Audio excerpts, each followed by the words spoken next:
তুলসী পত্র চয়নের ক্ষেত্রে কিছু বিধি নিষেধ আছে।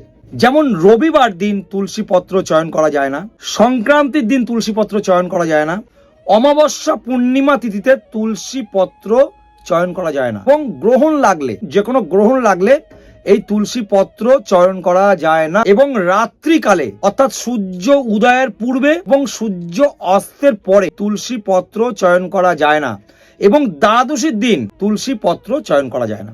তাহলে অনেকে প্রশ্ন করতে পারে, প্রভু তাহলে একাদশীর দিন কি তুলসী পত্র চয়ন করা যায়? একাদশীর দিন তুলসী পত্র চয়ন করা যায়, তবে অনেক ক্ষেত্রে দ্বাদশী লাগানো একাদশী আমরা পালন করি। যেহেতু দশমী বৃদ্ধা হয়ে গেলে দ্বাদশী লাগানো একাদশী পালন করা অত্যন্ত ফলপ্রদ হয়।